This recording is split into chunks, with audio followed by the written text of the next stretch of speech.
Jadi gurauan aja itu. Tapi saya udah tahu Pak, yang kasih dari Pak. Kemarin waktu keluar tol. Program perizinan anggarannya apa? Perizinan programnya. Jadi ini kan kalau itu keluar.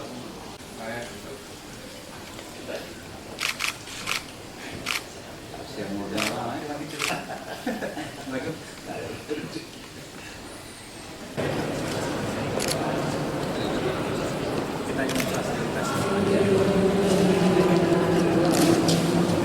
Sekretaris Deputi Bidang Reformasi, Akuntabilitas Aparatur dan Pengawasan Kemenpan RB dan Reformasi Birokrasi Republik Indonesia yang dalam hal ini diwakili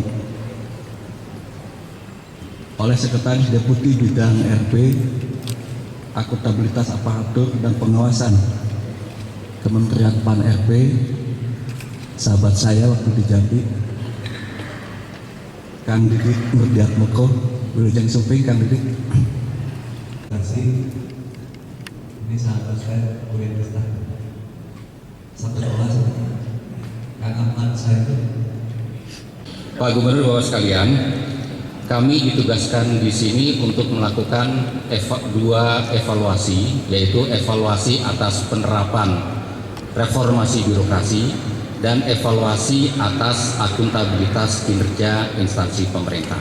Ini arahnya atau sasarannya adalah sesuai dengan sasaran reformasi birokrasi, yaitu mewujudkan aparatur yang bersih dan akuntabel, aparatur yang efektif dan efisien, serta aparatur yang mampu memberikan pelayanan yang semakin membaik.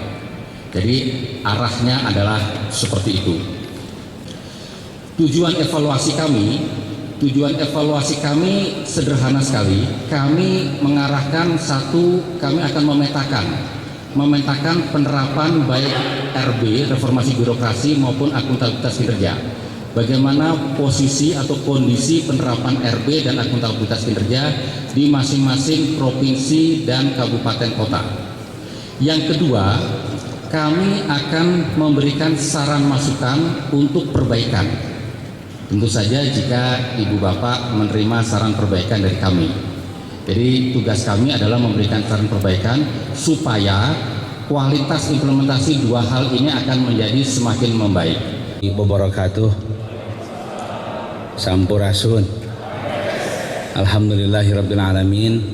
Wassalatu wassalamu ala asyrafil anbiya'i wal mursalin wa ala alihi wa sahbihi wa man tabi'ahu bi ihsanin ila yaumiddin, amma ba'du.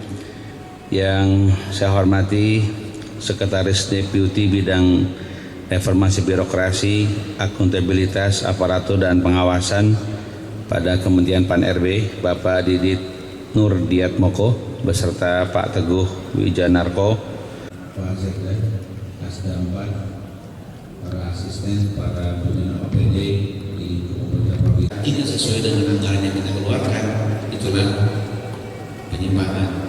Yang tentu saja harus bertanggungjawabkan, meskipun penyimpangan tersebut tidak bisa terdeteksi, tapi kan deteksi yang maha mendeteksi bisa mendeteksi, itu sebetulnya suara kita. Yang rapat, prosesnya itu bukan itu kata Pak UT, Pak Ateh, bukan output. Pertama proses kegiatan untuk sampai kepada sebuah output. Nah, sekalian dengan cara seperti itu, kepala daerah siapapun yang membaca anggaran dengan jelas, oh begini anggaran mananya. Kegiatannya adalah peningkatan kesejahteraan aparatur. Ternyata beli sepatu, beli baju, outbound dan lain-lain.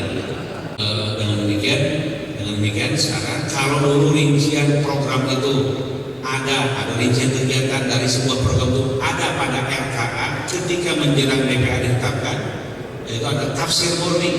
Tafsir murni adalah para pejabat eselon. Artinya tafsir murni eselon 3, eselon 4, dan eselon 7. Tafsir di situ masuk ke RKA, langsung masuk ke DPA. Semua dibagi-bagikan oleh kepala daerah. Sekarang tentu urusan RKA sudah muncul semenjak awal perencanaan. Nanti kemudian RKA yang masuk ke DPA tersebut itu adalah RKA yang sudah dihaluskan dari perencanaan awal yang sudah dirancangkan setelah perencanaan awal pada perencanaan awal tersebut. Nah, dengan demikian ketika membuat RKA kita tergesa-gesa. Tidak RKA besok DPR Joni RKA semua dibuat dengan eselon 7 bersama-sama. Gitu kan? Tidak seperti itu ada sekalian. Ini amanah terus semuanya. Karena kita hadirkan paradigma baru, itulah revolusi mereka yang sesungguhnya. Ya, oleh karena itulah saya sering mengatakan bahwa pembangunan itu kan harus mewujud dalam sebuah resal. Resalnya itu kira-kira 3 resalnya. Resal yang pertama adalah wujudnya visi dari pembangunan, hadirnya gedung yang baik, yang berkualitas, ya, yang semen dan pasirnya jelas, yang bersihnya bukan bersih banci, yang kekuatan bisa diukur teknis bisa 100 tahun ke depan minimal, gitu kan? Itulah hasil pembangunan fisik, bisa bangunan, bisa gedung, bisa jalan, bisa jembatan, bisa sekolah, bisa puskesmas, bisa mesin, bisa alkes dan lain-lain. Itulah resal dari pembangunan dalam bentuk fisik yang terbaik yang harus kita wujudkan. Yang kedua, resal pembangunan adalah manusia yang berubah, tongkrongannya sama, tapi berubah perilakunya, berubah profesionalismenya, berubah keterampilannya, berubah akuntabilitasnya. Tongkrongannya sama, 5 tahun lalu, 5 tahun sekarang, tetapi sekarang keterampilan ini sudah berubah, moralitasnya sudah berubah. Itulah hasil pembangunan dalam bentuk manusia yang siap melayani masyarakat banyak sebagai pelayanan publik. Yang ketiga, kita terkait reformasi birokrasi. Sistem birokrasi kita semakin baik, semakin cepat, semakin bisa bertanggung jawab, dan semakin sulit dimanipulasi, semakin mudah masyarakat mengakses, tidak ada hambatan apapun. Itulah sistem birokrasi kita lewat IT dan alat-alat lainnya, manajemen lainnya. Silahkan, kira-kira 3 itulah kemudian hasil dari sebuah program. Program itu dia aja hasilnya. Hasilnya apa? Fisik. Seperti apa fisiknya? Perubahan manusia. Seperti apa perubahan? Jenis perubahan yang kita inginkan dari manusianya. Berarti pembangunannya pembangunan manusianya. Pak Sekretaris Deputi, mudah-mudahan pada hari-hari ini kabupaten kota dinilai akuntabilitas kinerja kinerja instansi pemerintahnya di masing-masing kabupaten kota. Ada 5 kabupaten dan 5 kota termasuk provinsi 1 ya. Mudah-mudahan sudah berubah semuanya, tampil dengan wajah baru penampilannya. Kemarin ada yang BB, CC masih ada mungkin sebagian, tapi BB. Kemudian ada beberapa kota sudah AA, gitu kan? Sudah A ya, belum AA mah sulit banget kata Pak Putra. ATO AA mah sulit kata dia. AA itu harus berani merubah struktur sesuai dengan tuntutan kinerja. Kalau kinerja seperti ini ternyata struktur mesti dirubah strukturnya. Itu sudah AA, tapi kelihatannya kalau merubah struktur dulu kan harus pakai DPRD dulu. AA agak sulit ya. BB jadi A, yang lain juga kabupaten kota yang 10 ini insya Allah A semuanya mudah-mudahan. Demikian, terima kasih. Assalamualaikum warahmatullahi wabarakatuh. Masih berlangsung untuk OPD Provinsi Jawa Barat di ruang Sangga Buana.